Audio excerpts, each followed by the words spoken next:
Gloria sea el nombre de Cristo Jesús. Gloria sea tu nombre, Señor. Gloria sea tu nombre, Señor. Gloria sea tu nombre, Señor. Gloria sea tu nombre, Señor. Gracias, Dios, por este tiempo maravilloso, Dios. Gracias, gracias, gracias. Gracias, gracias, Señor, por tu misericordia, por tu amor. Corre un poco más para acá en la cámara. Corre un poquito más. Dale más. Ay, gloria a Dios. Ay. Bien. Nos place mucho saludarles. Córrete un poquitico así. Eso. Un placer estar con ustedes una vez más, nuevamente.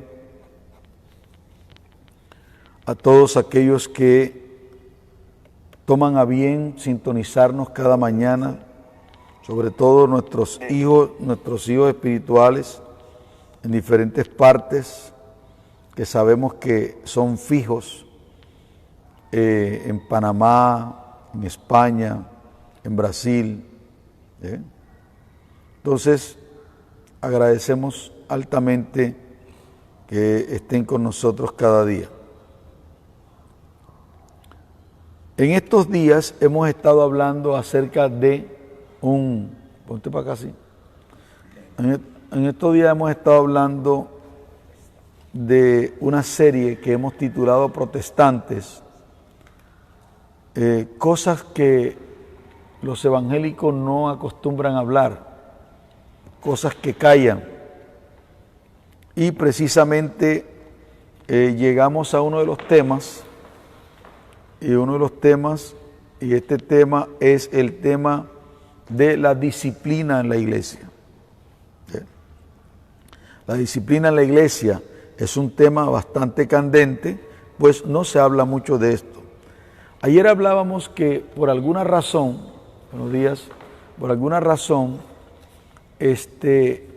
en los últimos tiempos ha habido un vacilón, y hablamos de vacilón porque consideramos que es como un desorden que generalmente está pasando en las iglesias cristianas evangélicas, en una alta cantidad de ellas. Es que precisamente hay una indisciplina en la iglesia, y que ha sido patrocinada por muchos pastores también.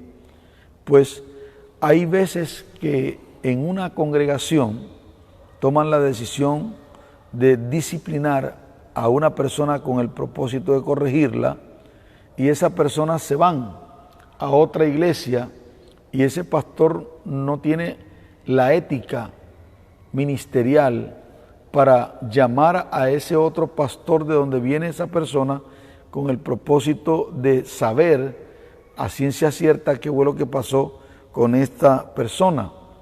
Y en vez de eso, lo que hacen es que sencillamente lo colocan inmediatamente a ministrar, y produciendo con esta acción una burla, una falta de respeto a las autoridades establecidas por Dios en la iglesia.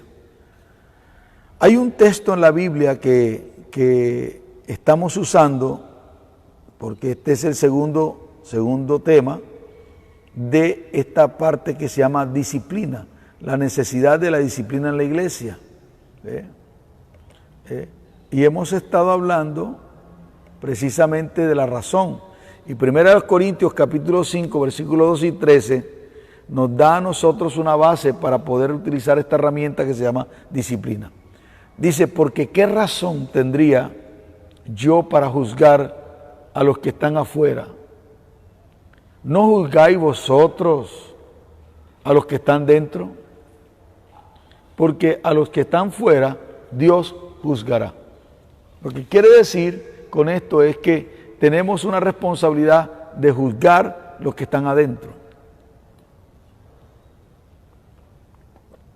Ahora, déjeme aclarar una cosa. La palabra juzgar no es una palabra mala. La gente confunde la palabra juzgar con la palabra condenar.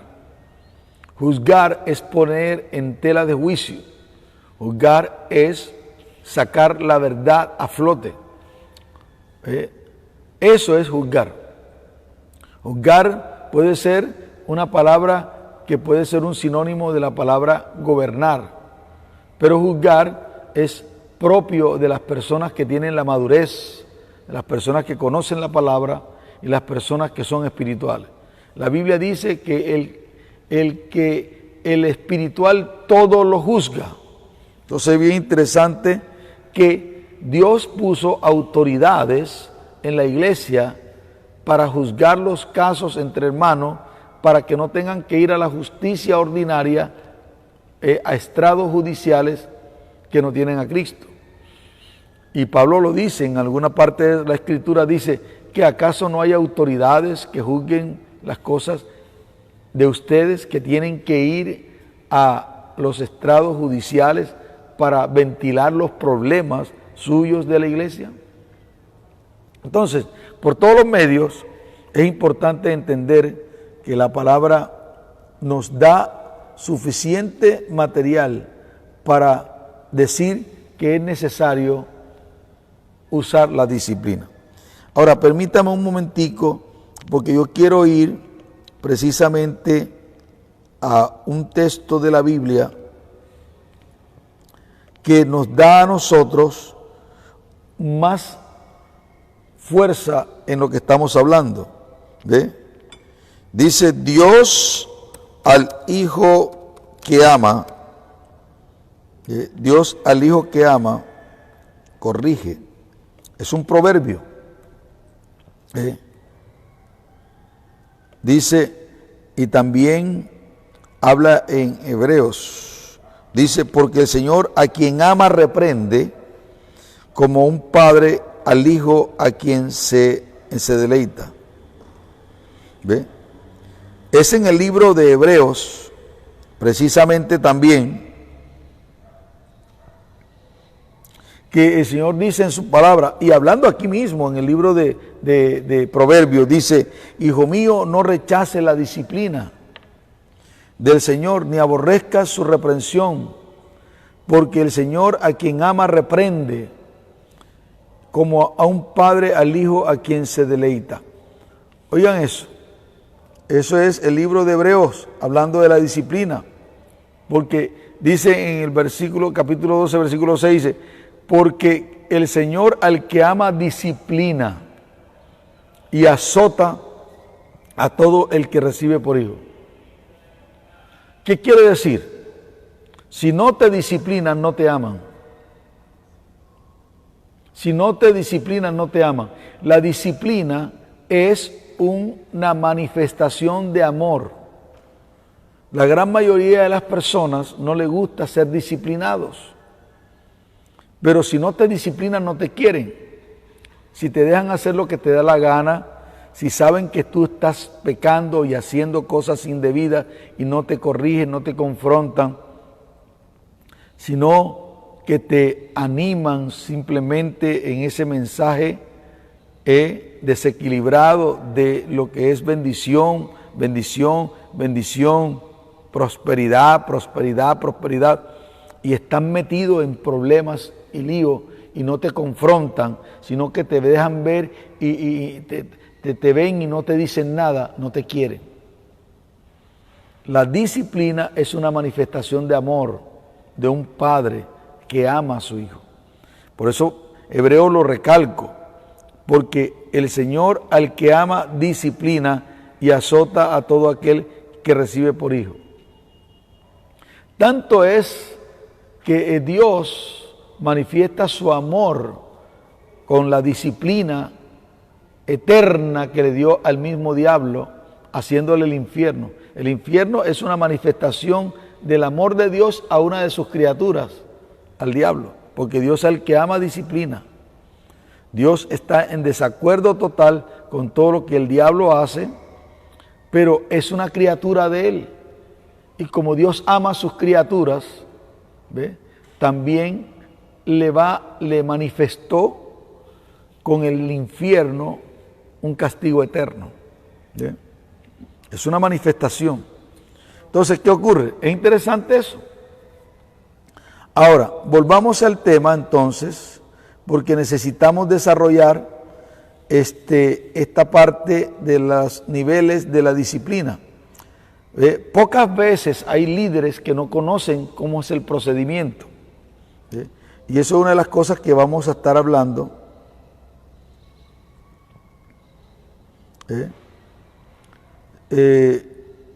No creo, aquí me está diciendo Norman Causil que el video sale oscuro. Parece que tienes que levantar tu nivel de claridad de el celular tuyo. Ponle un poco más de claridad a tu celular. Bien.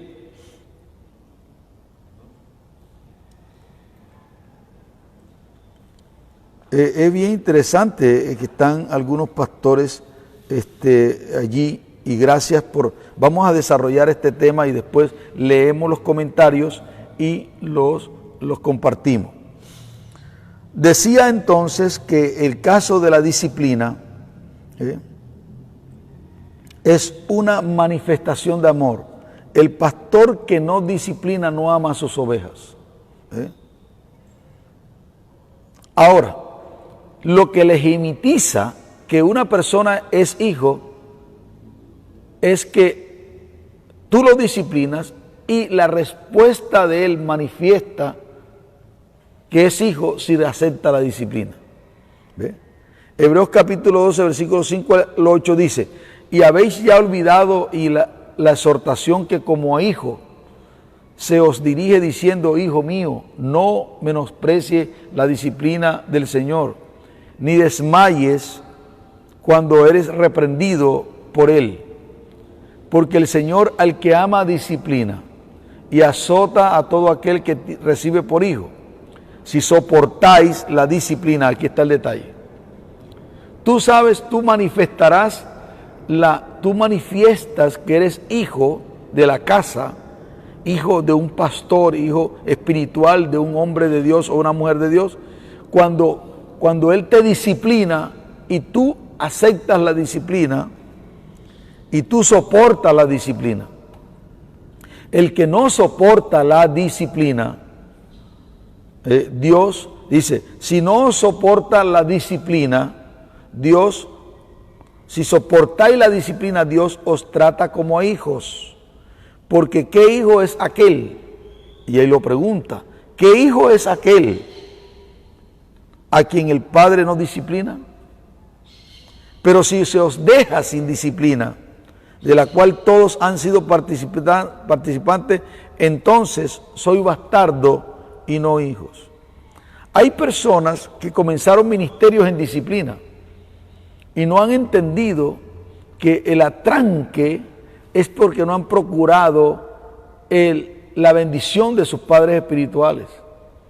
Hace unos años vino un pastor que desde pequeño estuvo aquí, conoció a Cristo en la congregación, y este muchacho era un muchacho bastante difícil, como esos muchachos, ¿me entiende?, rebeldes, y resulta que uno de ellos, que eran dos, uno de ellos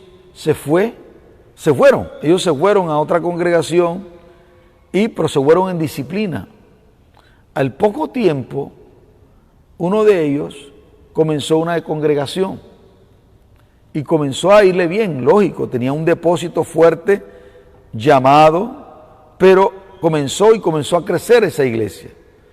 Y un día regresó y me vino y me trajo una ofrenda y me dijo: apóstol, yo quiero pedir perdón y quiero que usted me bendiga, porque yo ahora sí estoy entendiendo que usted me amaba y que usted me disciplinó, y yo rebeldemente me fui y no acepté la disciplina porque pensaba que usted me tenía bronca, y ahora entiendo que hubo un acto de amor en vez de un acto de bronca. Y ese muchacho volvió, yo oré por él y comenzó su ministerio de una manera más productiva. Realmente esto lo digo porque a veces nosotros no entendemos que el disciplinar es un acto de amor, y sin disciplina no estás teniendo a esas personas como hijos. A veces hay pastores que les gustaría que algunas personas de la iglesia se fueran, pero Dios los tiene ahí con el propósito de pulir tu llamado, de pulir tu ministerio. Ahora, vamos entonces al punto, porque la disciplina es en primera instancia un acto de amor, y que Dios está poniendo unas bases, que el juicio de Dios comienza por la casa de Dios. Dios no puede enjuiciar al mundo, sino enjuicia primero a su casa. Dice, 1 Pedro capítulo 4, versículo 17, dice, es tiempo de que el juicio comience por la casa de Dios, y si primero comienza por nosotros, ¿cuál será el fin de aquellos que no obedecen el evangelio de Dios? O sea, lo que quiere decir que Dios está poniendo en orden la casa. ¿Qué es la disciplina desde la óptica divina? ¿Qué es la disciplina? Entonces, es el método que Dios utiliza para poner en evidencia su desacuerdo en contra de toda clase de pecado.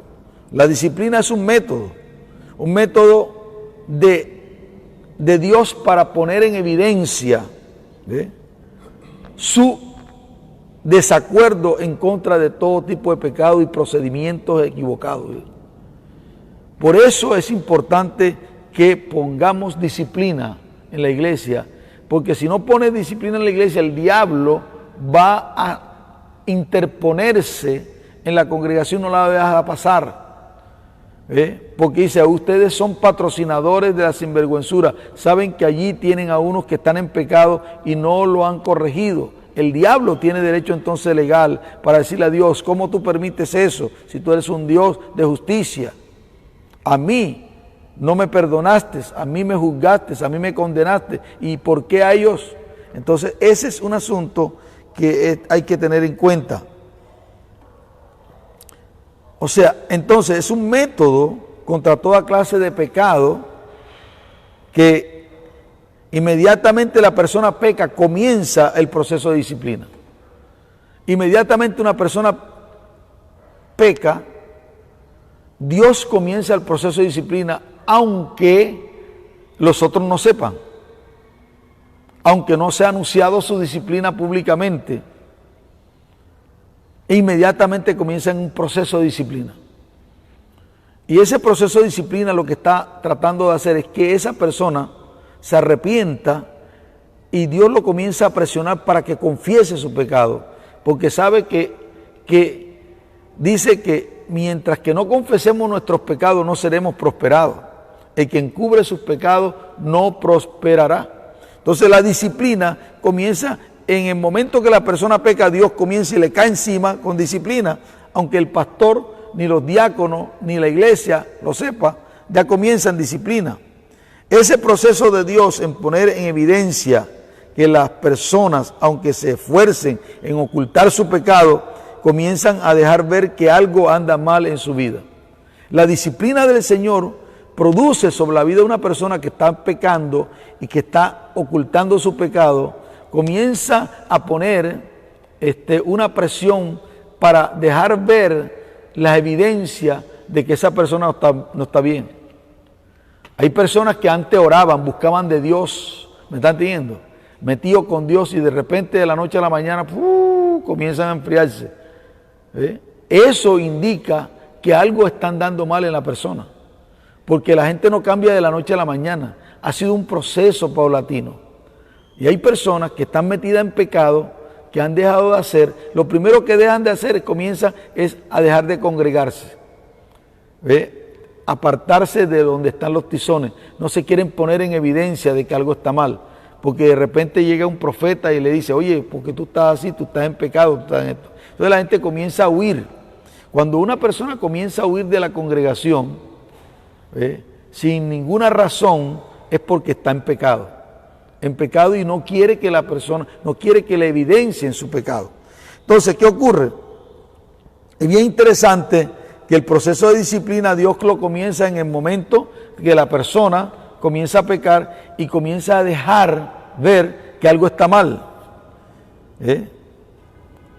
Ahora, lo que suspende el proceso disciplinario, más no el efecto de su pecado, es la confesión. O sea, una persona, lo que suspende el proceso de la disciplina, más no el efecto de su pecado, es la confesión. Quiere decir, una persona, mientras mantiene su pecado oculto, el proceso de disciplina está sobre él, fuertemente. ¿Me entiende?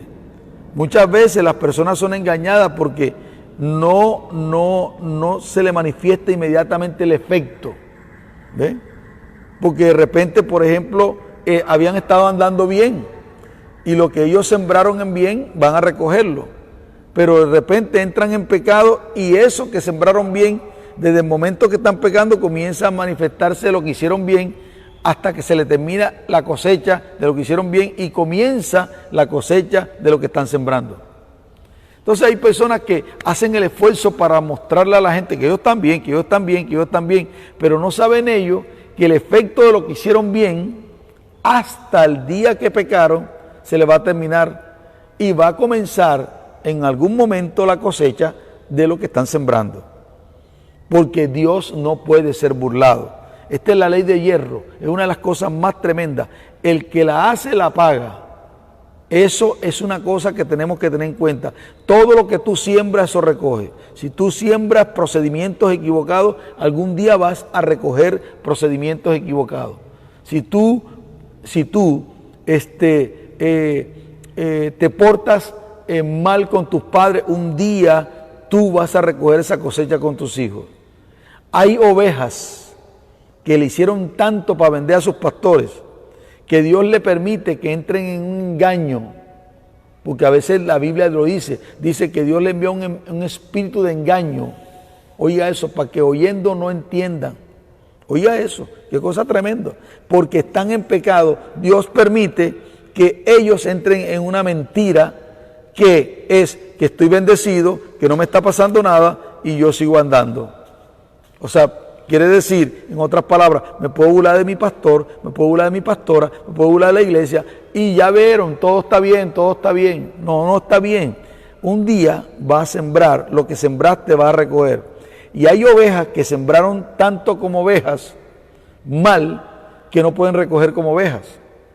Entonces Dios le permite entrar en un liderazgo para que ellos puedan disfrutar de todos aquellos que le hicieron mal a los pastores y van a recibir, como líderes, van a recibir lo que hicieron y sembraron como ovejas. Por eso es que a veces, hoy en día, yo veo a un montón de pastores, ¿me entiendes?, que le está yendo mal como perro en misa, que todo el mundo lo patea, todo lo que hace le sale mal, ¿ves? Pero al principio todo le salía bien, precisamente por eso, porque es que Dios permite eso, que le vaya bien al principio, pero al final, ¿me entiende?, comienza a manifestarse, ¿sabe qué? La cosecha. La cosecha, porque ¿sabe una cosa? Hay semillas que nacen después de 5 años. Hay semillas, que después de 5 años que dan fruto. Por ejemplo, el aguacate. El aguacate es una fruta que tú la siembras y tú tienes que esperar como 5 años y de repente la mata de aguacate comienza a botar aguacate y ya no se para nunca más, sino todos los años bota aguacate, pero duró 5 años para dar. Hay personas que le pasa 1, 2, 3, 4, 5, 6 años de aquello mal que lo hicieron y le está yendo bien y dice, no, a mí no me va a pasar nada, y de repente cuando menos piensan, cuando menos se acuerdan de lo que hicieron, ahí les nace en la cosecha que van a recoger, porque Dios no puede ser burlado. Todo lo que el hombre siembra, eso recoge. Si la persona se arrepiente y confiesa su pecado, Dios para el proceso de divulgar su condición de pecado oculto,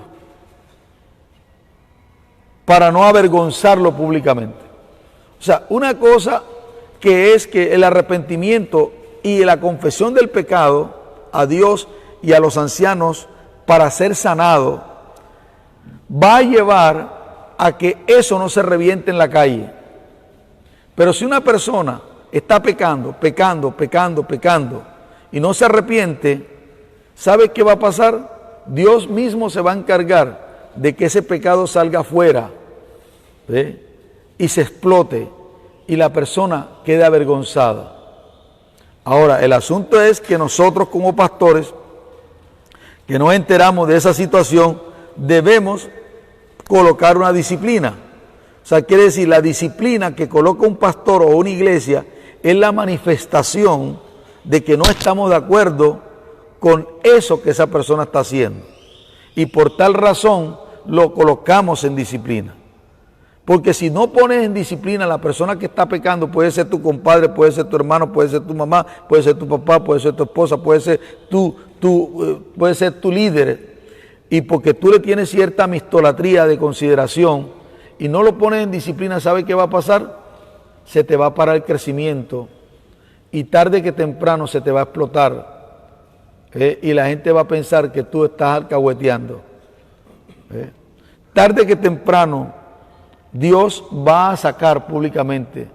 Y si una persona no manifiesta su posición, pastor no manifiesta su posición, y la iglesia no manifiesta su posición frente a ese pecado de esa persona, la gente va a decir, en esa iglesia patrocinan pecado.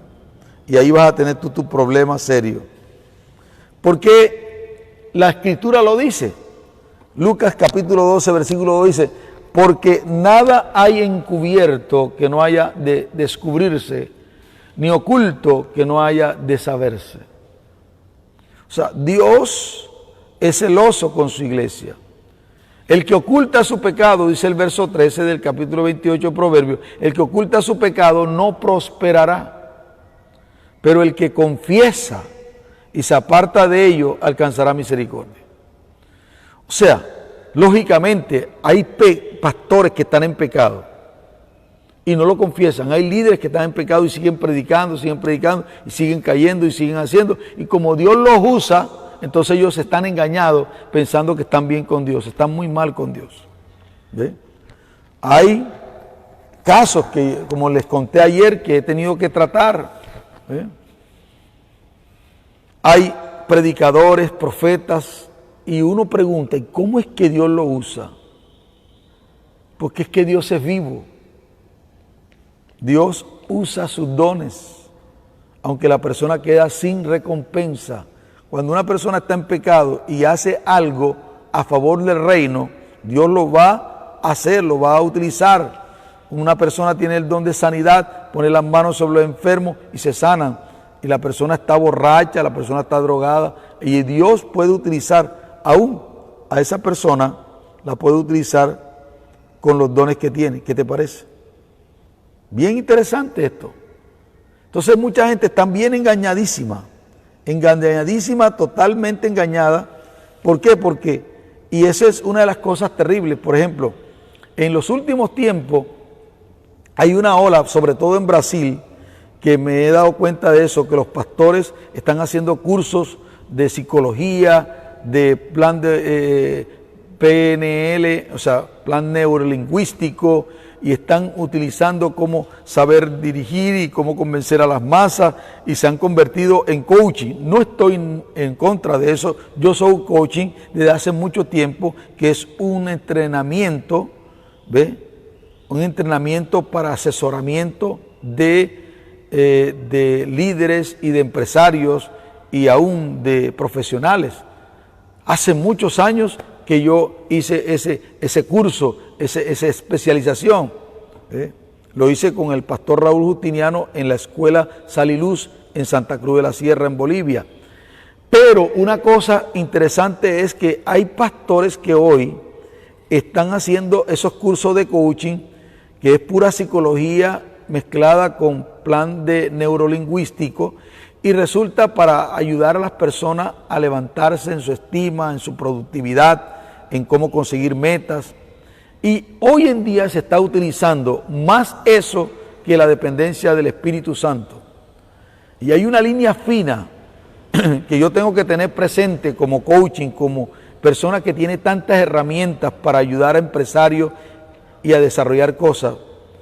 Hay una línea fina que me puede servir parte de eso para aplicarlo al trabajo de la iglesia, pero el desarrollo de la iglesia no puede ser basado en plan neurolingüístico, ni tampoco puede ser basado en estrategias psicológicas y empresariales de marketing, porque yo soy marketero, soy diseñador gráfico, trabajé muchos años por una compañía de refrescos y resulta que yo pudiera utilizar para atraer la gente, pero sabes una cosa, siempre tengo un temor de Dios, de depender de Dios, que el crecimiento de la iglesia tiene que ser producto de la palabra y la oración, la palabra, la oración y la atención, la palabra, la oración y la atención a la gente.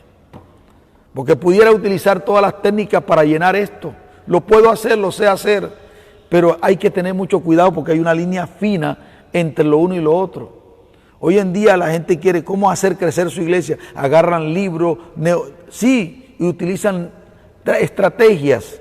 Por eso es que dice, pero ¿cómo le funciona tanto a esta persona? ¿Cómo funciona que el tipo le da unas palabras exactas y el tipo es un sinvergüenza?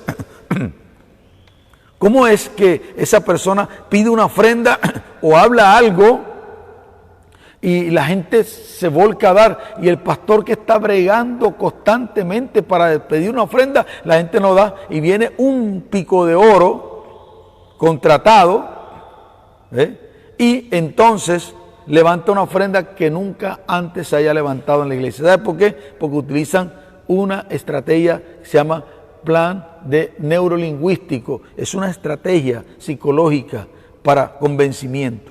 Eso están dejando de lado al Espíritu Santo, están dejando de lado al Señor. Ahora, volvemos otra vez al asunto de la disciplina. El caso de la disciplina es que tiene que poner en evidencia, una cosa es tu pecado, tú lo confiesas, y otra cosa es que te lo descubran. Hay personas que les son descubierta el pecado, no que lo confesaron. La Biblia dice, el que confiesa sus pecados alcanza misericordia. El que oculta sus pecados no prosperará, pero el que confiesa y se aparta de ellos alcanzará misericordia.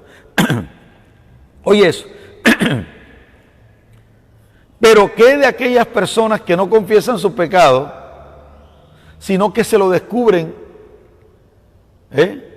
Se lo descubren porque Dios presionó de tal manera y la persona, de alguna manera, Dios hizo que se evidenciara que estaba en pecado, que estaba en fornicación. Cosas que hicieron en lo oculto, que afectan la vida y el desarrollo de la iglesia y la vida del cuerpo, lo saca a flote y se lo descubren. Dios lo revela a los profetas, Dios lo revela al pastor, Dios lo revela y lo confrontan. Tú estás metido en esto y en esto y en esto. Así, muchas veces hay personas que no estaban confesando su pecado y Dios tomó a los profetas, le puso un sueño. Yo tengo 2 profetas aquí en la iglesia que tienen ese don de que cuando algo está mal comienzan a orar y Dios les revela en sueños. Y cuando ellos me hablan, yo me pongo pendiente, analizo y después descubrimos que es así. Otras veces Dios también pone revelaciones en la mente de uno y en el corazón de uno y en sueños nos revela. A veces despierto, el Señor me hace entender y me habla. Y dice, Julanito de tal está metido en esto y en esto. Cosas ocultas. Porque si el Espíritu Santo está en un nombre de Dios, una de las cosas que va a tener esa persona es comunión con ese Espíritu Santo. Y lo descubre. Entonces, una cosa es tu pecado, que tú lo confieses, y otra cosa es que te lo descubran. Porque cuando te lo descubren, el procedimiento es diferente. Y hay diferentes formas de aplicar la disciplina. Diferentes formas de aplicar la disciplina que voy a estar desarrollando. ¿El día mañana qué es? Sábado. Mañana vienen, ¿quiénes? ¿Los jóvenes, las mujeres o los hombres? Los jóvenes. Mañana vienen los jóvenes a la mañaneada del sábado.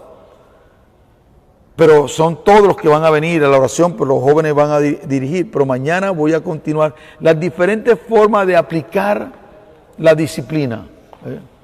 Las diferentes formas de aplicar la disciplina. Porque hay diferentes formas y hay procedimientos. Si no funciona uno, se va a ir al otro. Y si no funciona el otro, se va a ir al otro. Hasta llegar a una de las formas más fuertes de disciplina, que es entregar a la persona al diablo. La Biblia lo dice. Dice que si no funciona, dice entregarle al diablo para que su cuerpo, para su alma no se pierda. Señores, gracias. Ahora permítanme un segundito porque aquí hay algunos comentarios y hay diferentes hombres de Dios que están en línea y me gustaría saber su proceso. Aquí Roger Antonio Ramos dice: recolocación de un cristiano en disciplina es de vieja data. Las prácticas, los ministros sin escrúpulos por causa de un nuevo diezmo llenan un vacío en labores eclesiales sin importar el proceso por el que está pasando esa persona. También lo hacen porque menosprecian al pastor o a la iglesia de donde proceden. Eso sí es correcto, Pastor Roger Antonio Ramos, gracias por tu comentario. Ahí están otros, a ver qué dicen. Pueden escribir sus comentarios porque estamos precisamente hablando de esto.